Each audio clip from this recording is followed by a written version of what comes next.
Have you ever had a moment where an animal looked at you like it knew something you didn't? Something about your own body, your own life, that even you hadn't noticed yet. Margaret Ellis woke up gasping, her cat Mango pressing so hard into her left side that it actually hurt, not cuddling, not kneading the way cats do when they're happy and content. This was different, desperate, insistent, almost frantic. Mango's paws dug into the blanket, her small head shoved hard against Margaret's ribs, and a low, mournful cry came out of her that Margaret had never heard in 11 years of owning her. It wasn't a meow. It wasn't even close to a meow. It was closer to a wail, the kind of sound you'd expect from something in pain, not from a house cat curled up in a warm bed at 4 in the morning. Margaret sat up in the dark, heart pounding against her chest, and gently pushed the cat away. "What's gotten into you, girl?" she whispered into the empty bedroom, her voice sounding smaller than she meant it to. Mango just stared back at her, eyes wide and unblinking in the dim light from the street lamp outside, and cried again. That same broken sound, aimed straight at her, refusing to be ignored. That was the first morning. It would not be the last. And by the end of that week, Margaret Ellis would discover that the strange, heartbreaking behavior of her cat wasn't madness at all. It was a warning, the kind of warning most doctors don't know how to give, but the ones we love, the ones with 4 legs and no words, sometimes do. Margaret was 60, 8 years old, and she had lived alone in the same small brick house outside Asheville, North Carolina, for almost 6 years now, ever since her husband Walter passed from a stroke that took him in his sleep, quiet and sudden, the kind of loss that doesn't even give you time to say goodbye, let alone prepare for it. One night he was there, snoring softly the way he always did, complaining about it being too loud in his sleep even, and the next morning he simply wasn't. No warning, no last words. Just an empty space in the bed that never quite filled back in, no matter how many years passed. Her daughter Claire lived 2 hours away, in Charlotte with her own husband and 2 kids, and they talked on the phone most Sundays, long unhurried conversations that Margaret looked forward to all week. But the house itself had gone quiet in a way she still hadn't gotten used to. Even after all this time, no more creak of Walter's old recliner in the evenings while he watched the news. No more the smell of his coffee brewing at 5 in the morning before his walk. No more the sound of his key in the lock, the little jingle he did out of habit before he opened the door. Just her, and the hum of the refrigerator, and the ticking of a kitchen clock that seemed louder than it used to be, filling silences that used to belong to someone else's voice. She had adopted Mango 3 years after Walter died, mostly because Claire had insisted her mother needed something alive in that house besides herself. Something with a heartbeat, something that needed feeding and looking after. Something to break up the long stretches of silence that Margaret had started to disappear into. Margaret remembered that first drive to the shelter clearly, how she'd sat in the parking lot for almost 10 minutes before going in, telling herself she wasn't ready, that no animal could ever fill the space Walter had left behind, that she was only going in to make Claire feel better. She'd always considered herself more of a dog person, truth be told, but the shelter had been full of dogs already promised to other families that day, and it was Mango, small, orange, unimpressed by the whole ordeal, who had wandered over to the bars of her cage and simply sat down in front of Margaret, staring at her like she was already deciding whether Margaret would do. Margaret liked to say later that she hadn't picked Mango at all. Mango had picked her. And in the years since, that small cat had a way of making a quiet house feel less empty, curling up in the same spot on the couch cushion, where Walter used to sit every evening, following Margaret from room to room like a small orange shadow that never quite left her side, sleeping against her chest every single night as if she were guarding something precious that only she could see. Margaret used to joke to Claire, half laughing, that Mango was the only one who still needed her in any real way. She didn't know yet how true that would turn out to be, in the other direction, in a way she couldn't have imagined. Mango wasn't a fancy cat, and she never had been. She was a rescue, found as a kitten shivering under a porch during a summer thunderstorm somewhere outside town, brought into the shelter with a torn ear and a stubborn streak that never left her. Not even after years of good food and a warm home.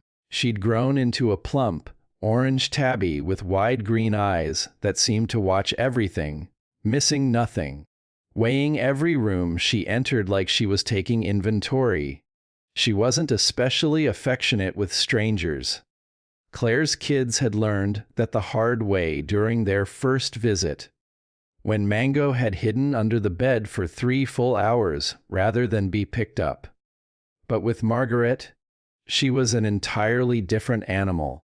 She slept curled against Margaret's hip every single night, her small body rising and falling in rhythm with Margaret's breath, almost as if she'd trained herself to match it over the years. In the mornings she'd perch on the bathroom counter and watch Margaret get ready for the day, tail flicking back and forth, as if supervising the whole operation and making sure nothing was done wrong. In the evenings, she'd wait by the front door starting around 5 o'clock, long before Margaret even left the library where she worked part-time, somehow always knowing, somehow always right, no matter how Margaret's schedule shifted week to week. The other librarians used to tease Margaret gently about it, saying she talked about that cat the way some grandmothers talked about their grandkids, and Margaret never once denied it. Margaret used to tell people at church that Mango wasn't just a pet. She was a presence, a steady, warm, breathing presence in a house that had lost far too much of that kind of steadiness already. What Margaret didn't know then, what she couldn't possibly have known, was that this presence came bundled with a kind of awareness most humans spend entire lifetimes trying to develop and never quite manage. The bond between them had been built slowly, the way real bonds always are. Not all at once in some dramatic moment, but in 1,000 small ones stacked one on top of another until they became something solid, something load-bearing. It was in the way Mango would climb into Margaret's lap on the nights she cried over Walter, still, even years later, not asking anything of her, just being there, purring low and steady until Margaret's breathing finally slowed down to match it.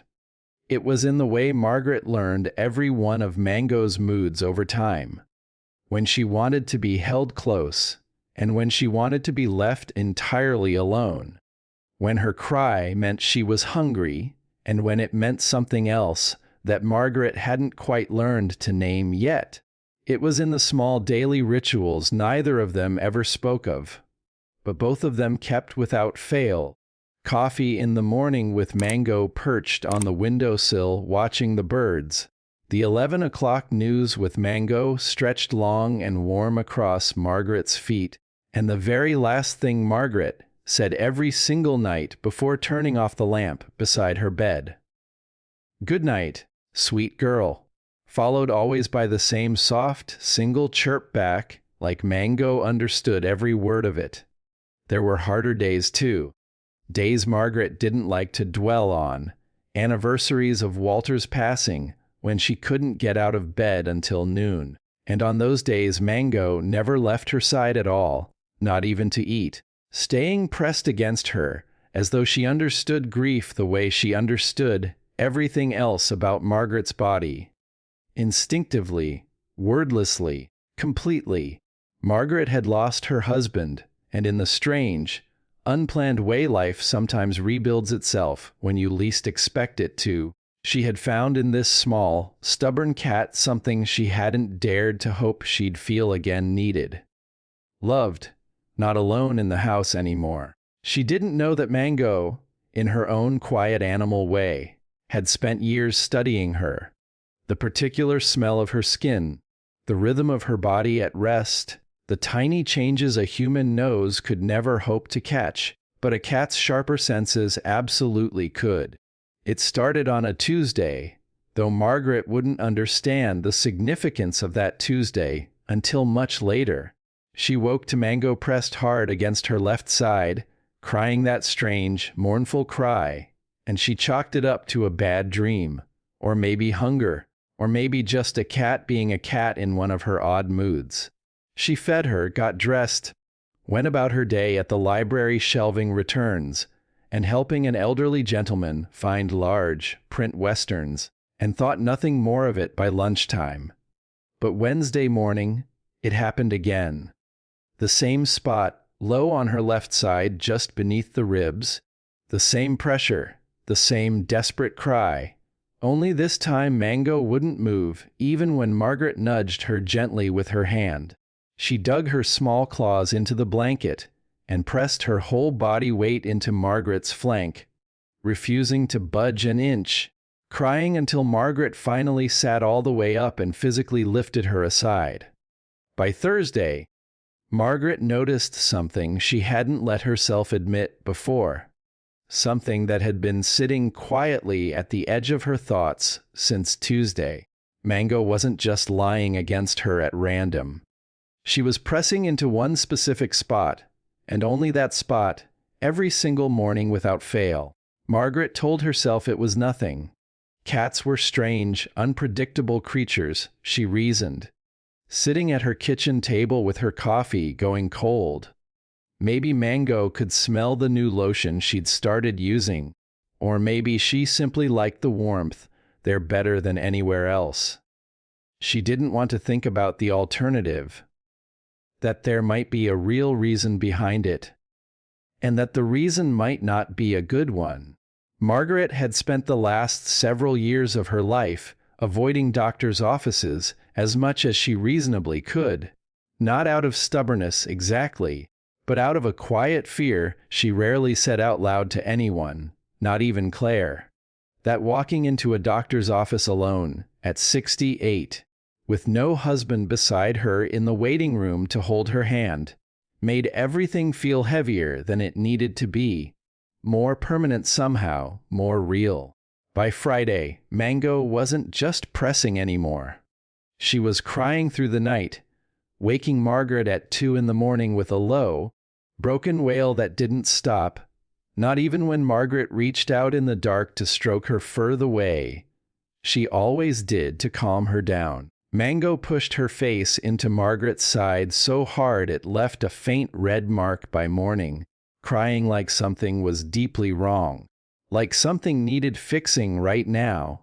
And Margaret lay there in the dark with her heart hammering against her ribs, telling herself over and over that it was nothing, that cats got funny sometimes for no reason at all, that she was simply too tired for this at her age, and would deal with it properly in the morning when the sun came up and everything felt less frightening.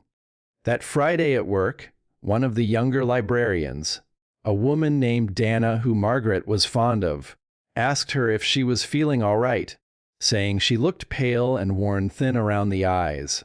Margaret waved it off, blaming a bad week of sleep, though even as she said it she wondered if she believed her own excuse anymore. Some part of her, some old, quiet part that had learned the hard way to trust her instincts after losing Walter without a single warning sign. Some part of her was starting to feel genuinely afraid, not of Mango, of what Mango might already know that she didn't. She pressed her own hand against her side that night, in the dark, feeling for something, anything out of the ordinary, and found nothing but soft skin and the steady thud of her own heartbeat underneath her palm. She told herself that was proof enough. She was fine. She had to be fine. But she didn't sleep again that night, not really, not for more than a few restless minutes at a time, and neither did Mango, who stayed pressed against her side, without moving until the sun finally came up through the curtains. By Saturday morning, Margaret was exhausted in a way that went far beyond simple lack of sleep. It was the exhaustion of pretending everything was fine when some quiet animal instinct, buried deep in her own chest, was whispering otherwise, growing louder by the hour no matter how hard she tried to ignore it. Mango hadn't eaten much that week either. Normally she'd clean her bowl within minutes of Margaret setting it down, but now she'd take only a few half-hearted bites before heading straight back to Margaret's side, as though eating was simply a waste of precious time compared to whatever job she seemed to think she had now. Margaret sat on her back porch that afternoon with a cup of tea going cold beside her, watching Mango pace back and forth in front of the sliding door, refusing to settle anywhere except pressed against her. And for the first time she let herself really wonder, in words, what it would mean if something actually was wrong. She thought of her own mother, who had ignored a lump for over a year because she didn't want to trouble anyone, and how that decision had cost the family so much more than an earlier doctor's visit ever would have. Margaret called Claire that afternoon, meaning only to chat, meaning to keep things light the way she always did on their calls.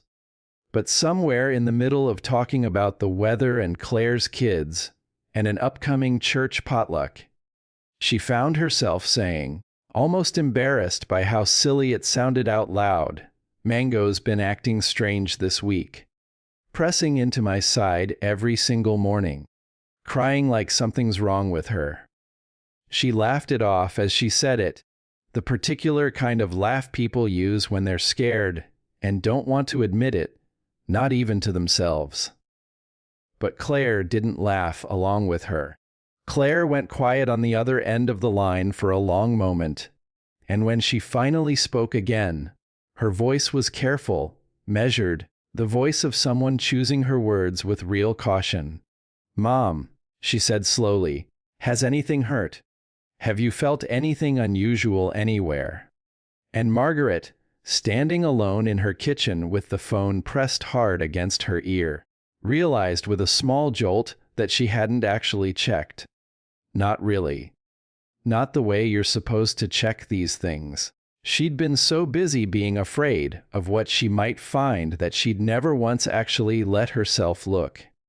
After they hung up, Claire sat at her own kitchen table for nearly an hour searching online for stories of cats detecting illness in their owners, reading account after account of dogs and cats sensing tumors, seizures, blood sugar crashes, her hands shaking slightly on the keyboard the whole time.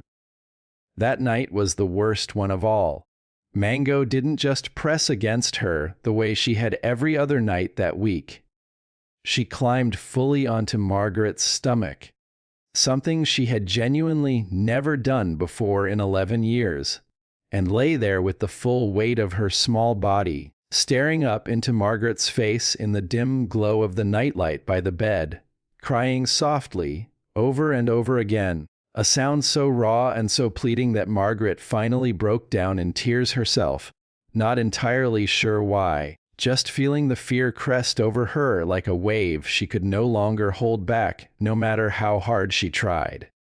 "What is it, baby?" she whispered, running a trembling hand slowly over Mango's fur. "What are you trying so hard to tell me?" Mango pressed her head firmly against Margaret's hand and cried again, and for the first time in 6 long years, Margaret let herself feel the full weight of being completely alone in that house.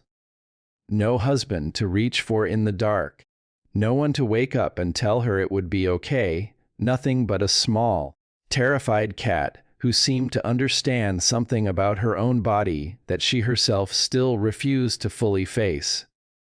She got up at one point and stood in front of the bathroom mirror, lifting her nightgown slightly, turning sideways, searching for some visible sign. A bruise, a swelling, anything that would explain what was happening, and found nothing at all except her own frightened reflection staring back. She didn't sleep at all that night. She lay awake for hours with Mango curled tightly against her side, feeling every breath, every small heartbeat, wondering quietly in the dark if somewhere deep inside her own body, something really was wrong, and wondering too whether she'd been too afraid, too tired, too used to being alone to notice it herself. Sunday morning, Claire showed up at the house completely unannounced. Having driven the full 2 hours straight through after that phone call had left her unable to sleep either. She found her mother sitting at the kitchen table, dark circles heavy under her eyes. Mango sitting stiffly in her lap and refusing to move even for breakfast. Claire didn't waste any time with small talk the way she normally would have. She sat down across from her mother, took both of her hands firmly in her own, and said the words Margaret had been avoiding all week without quite admitting it to herself. "Mom, you're going to the doctor today. I will drag you there myself if I have to."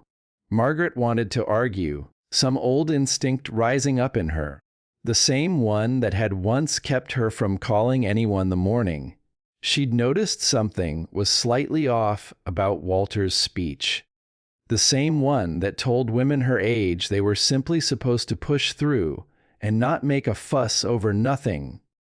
But she looked down at Mango, who was staring up at her with those wide green eyes, still faintly trembling in her lap, and something inside her finally broke open completely. She thought about Walter, about how quickly, how silently, everything could be taken from a person with absolutely no warning at all. And she thought about this stubborn, crying cat who had refused to give up on her all week, and wondered if maybe, just maybe, this was the warning she'd never gotten the first time around. "Okay," she said quietly, her voice cracking down the middle. "Okay, Claire, I'll go." The urgent care doctor who saw her that Sunday afternoon nearly sent her home within the first 10 minutes. Margaret had no pain to speak of, no fever, no obvious symptoms of anything, nothing that would normally raise a single flag of concern in an otherwise healthy 68-year-old woman sitting on his exam table. But Claire, sitting close beside her mother, refused to let the appointment end that easily. She told the doctor everything about the cat. The crying, the pressing, the way it had happened every single morning for a full week, always in exactly the same spot on her mother's body. The doctor, to his credit, didn't dismiss any of it outright. He mentioned, almost thoughtfully, that he'd heard stories like this before over the years, the kind that circulate quietly among medical staff but rarely make it into any official training. He pressed gently along Margaret's left side, asking if anything at all felt tender or different to the touch. Margaret admitted, hesitantly, almost ashamed to say it out loud, that maybe there was a dull ache there she'd been ignoring for weeks, telling herself repeatedly it was nothing more than sleeping wrong on that side. That small admission was enough for him to order an ultrasound, more out of professional caution than any real expectation of finding something. They waited nearly 2 hours for the imaging slot to open up, Claire flipping through an old magazine without reading a single word of it, Margaret staring at the muted television bolted to the waiting room wall, both of them quietly rehearsing in their heads all the reasons this was probably nothing at all. Margaret remembers lying flat on that cold exam table, gel spread across her skin, staring up at the ceiling tiles, quietly certain the whole thing would turn out to be nothing at all, that she'd feel foolish later for making Claire drive 2 hours because of a strange cat. And then she remembers the ultrasound technician going very quiet, moving the wand back over the same spot, pausing far too long, reaching for the phone to call the doctor back in without ever leaving the room herself. The mass sat in her left kidney, roughly the size of a walnut, positioned exactly where Mango had been pressing every single morning for an entire week. The doctor's face, when he finally came back into the room, wasn't panicked exactly, but it carried the particular kind of seriousness doctors reserve for moments when something needs to move quickly. He explained gently that it appeared to be a renal tumor, that further imaging would be needed to confirm the full picture, but that given its size and its exact location, they would need to act without much delay. Margaret sat there on the exam table in a thin paper gown, Claire gripping her hand so tightly it actually hurt, and felt the entire room tilt sideways in that strange, floating way real fear makes everything feel unreal and far away all at once. She thought about Walter, about how sudden his death had been, about how there had been no warning at all for him, no cat pressing insistently into his side, no chance whatsoever to catch anything early, and she thought, almost helplessly, about Mango sitting at home right now, probably curled up in the exact spot Margaret had left her that morning, still not understanding why her person had left the house in such a hurry. Margaret didn't cry in that particular moment. She was too stunned, too far outside herself. The drive home was almost silent, Claire keeping one hand on her mother's the entire way, both of them staring straight ahead at the road. But later that same night, back home, sitting on the edge of her own bed with Mango immediately climbing into her lap and pressing gently, softly now, into that same tender spot. Quieter this time, as if she'd finally finished the job she'd set out to do. Margaret let the tears come at last, and they didn't stop for a long, long time. The days that followed moved fast in the particular way medical emergencies always seem to. A blur of specialist appointments, additional scans, hurried phone calls with the surgical team, endless forms to sign, question after question to answer as clearly as she could manage. Claire took time off work to sit through every appointment beside her, and Margaret found herself grateful in a way she didn't fully have words for, watching her daughter fill out insurance paperwork with the same steady patience Walter used to have. The tumor was confirmed as renal cell carcinoma, and the oncologist explained, in that careful, measured tone doctors use when delivering news that is both frightening and hopeful in the same breath, that because it had been caught so early, smaller than it likely would have grown given more time, still fully contained within the kidney itself, surgery carried an excellent chance of removing it completely, with no further spread to worry about. If Margaret had waited even another month or two, if she dismissed that dull ache the way she'd dismissed so many small aches over the years, telling herself repeatedly that she didn't want to be any kind of bother to anyone, the outcome could have looked entirely different and far more frightening. The words, caught early, kept echoing quietly through her mind for days afterward. Early enough to catch it at all, early enough to remove it cleanly, early enough that she still had a real stretch of life ahead of her worth living fully. She thought about all the mornings that week when she'd nearly pushed Mango away in sheer frustration, annoyed at being woken so early, and felt a wave of gratitude wash over her so overwhelming it nearly buckled her knees right there in the kitchen. Her cat, her strange, stubborn, quietly devoted little cat, had somehow noticed something happening deep inside her own body that she herself hadn't caught. Something the doctors, without that first insistent clue from a crying animal, might not have found until it was already far too late. The night before her surgery, Margaret couldn't sleep, and neither, it seemed, could Mango. The cat stayed pressed firmly against her side the entire night through, No longer crying, just present, steady, warm. Her small chest rising and falling in that familiar rhythm Margaret had come to depend on more than she'd ever admitted out loud to anyone, even Claire. Margaret lay awake in the dark for hours, running her fingers slowly through Mango's soft fur, thinking about everything all at once.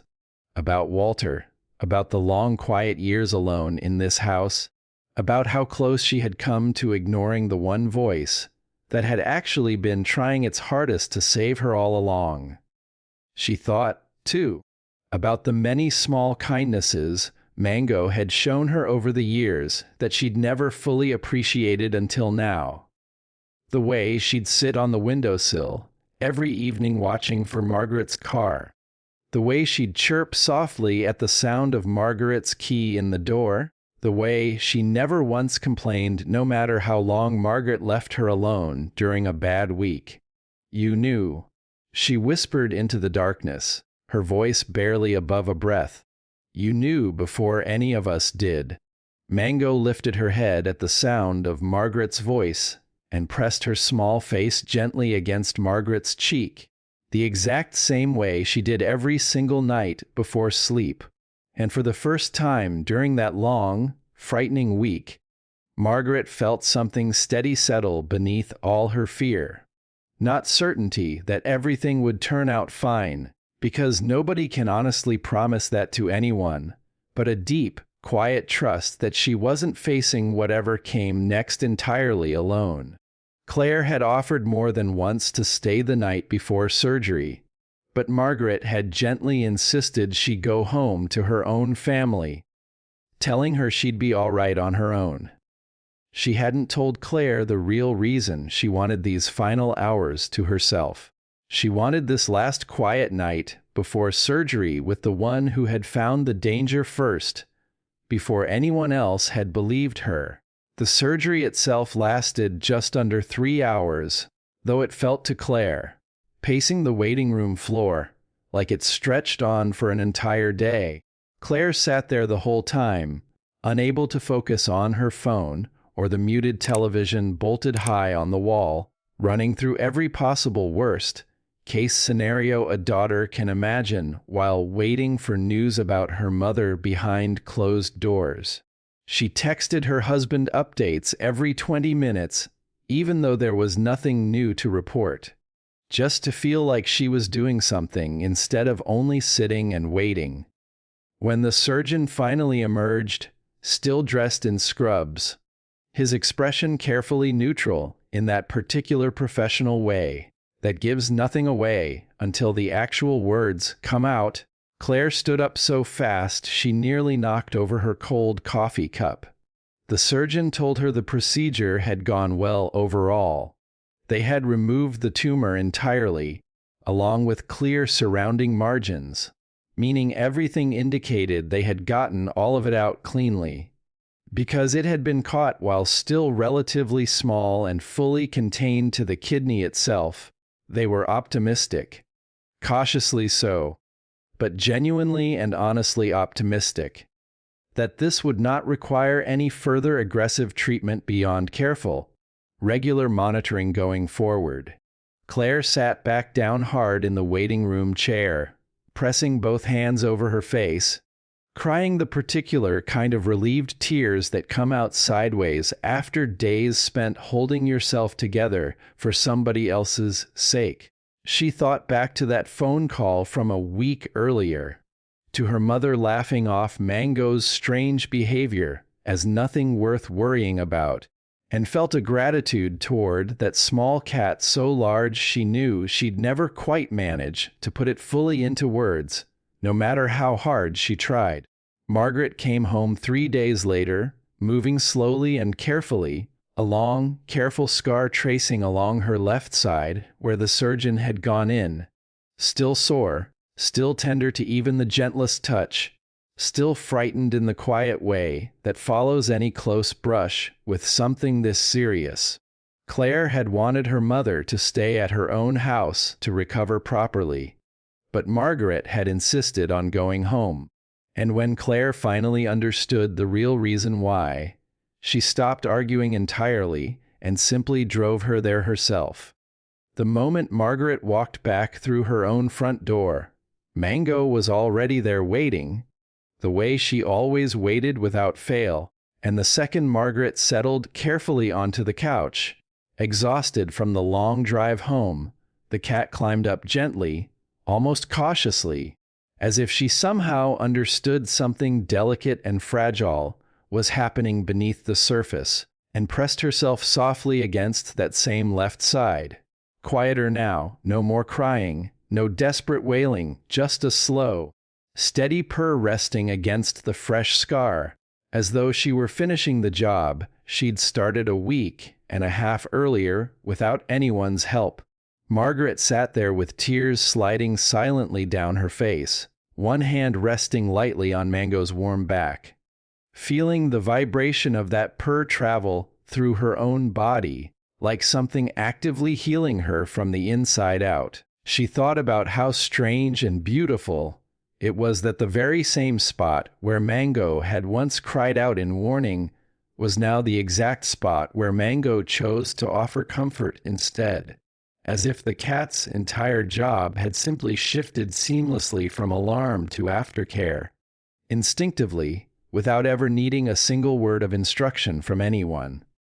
That first night home, Mango slept curled directly against the scar, and she kept doing so every single night for weeks afterward, through every follow-up appointment, every new scan that came back clear and clean, every slow and careful step of recovery along the way. Margaret would wake each morning and find her exactly there, purring softly, almost like she was standing quiet guard over ground that had finally healed. There were hard days during recovery too, days when the soreness made it difficult to even get out of bed, and on those days Mango simply stayed, refusing to leave even to eat much. The same devotion she'd shown during the frightening week that started it all, now turned entirely toward gentleness. Margaret started telling the story to anyone who would sit still long enough to listen. To her book club on Thursday evenings, to the nurses during her follow-up visits, to Claire's kids over video calls, watching their eyes go wide every single time she reached the part about the walnut-sized mass sitting in exactly the spot Mango had pressed into for a full week straight. Dana from the library asked her about it too, once Margaret came back part-time a month later, and stood there in the break room with her hand over her mouth, saying she'd never believe it if it were anyone else telling her. Some people were skeptical when they heard it, calling it nothing more than coincidence, and Margaret understood completely why they'd think that.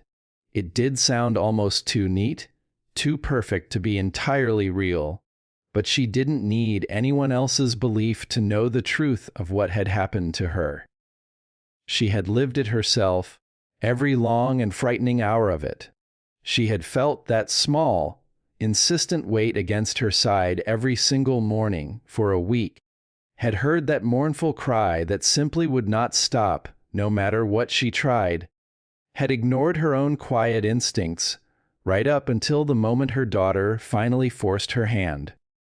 And she knew, in the deep, certain way you know things in your own bones, that if Mango hadn't refused to let it go, she might never have found that tumor until it had grown far too large, far too late to remove so cleanly, far too late for anything but a much harder road ahead. Margaret thinks now, months later, about how close she came to losing everything without ever knowing what had truly hit her. The same sudden, silent way she had lost Walter all those years ago, without a single moment's warning. She thinks about all the mornings she nearly pushed Mango away in irritation, tired and wanting just 5 more minutes of sleep, never once imagining that the small cat pressing so insistently against her side was actively trying to save her life. She thinks about all the times across her long life when she had quietly learned to push through pain without complaint, to never make a fuss, To assume things were nothing at all until they became too big to reasonably ignore any longer. And how it took one small orange cat, without a single word spoken, to finally break through decades of that quiet, dangerous stubbornness. She has since told her doctor she'll never again wait a week to mention something that feels even slightly off, no matter how silly it seems to say out loud. And she carries that promise now the way she carries Mango's warmth beside her every night. Mango still sleeps pressed against her every single night, still noses gently into that same familiar spot from time to time, though there's no more danger lingering there now. Just habit, just love, just the same quiet devotion of an animal who once noticed something no human eye could catch and simply refused to stop until somebody finally listened to her. Margaret keeps a photo now on her nightstand, right beside the lamp. Not of the surgery, not of the hospital room, but of that very first night back home, Mango curled protectively against her healing scar, taken quietly by Claire through the bedroom doorway, when she'd thought her mother was already fast asleep. It's the photograph Margaret finds herself looking at most, more than almost any other picture in the house, because it reminds her, every single time, of the truest thing she's learned across 68 years of living. Sometimes the ones who love us most notice what we cannot see clearly in ourselves, and all we ever have to do is trust them enough to finally listen. Has an animal in your life ever noticed something about you before anyone else around you did? A feeling, a warning, a change you couldn't quite see in yourself yet. And if you have a pet resting beside you right now as you watch this, will you go give them an extra scratch behind the ears tonight, just in case they're quietly watching over you too?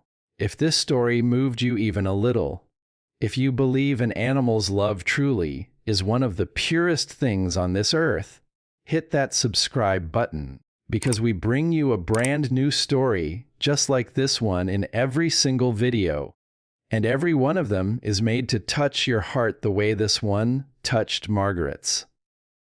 Leave a comment and tell us what your own pet has taught you along the way, and don't forget to like this video before you go, so more people just like you can find their way to stories like Margaret and Mango's.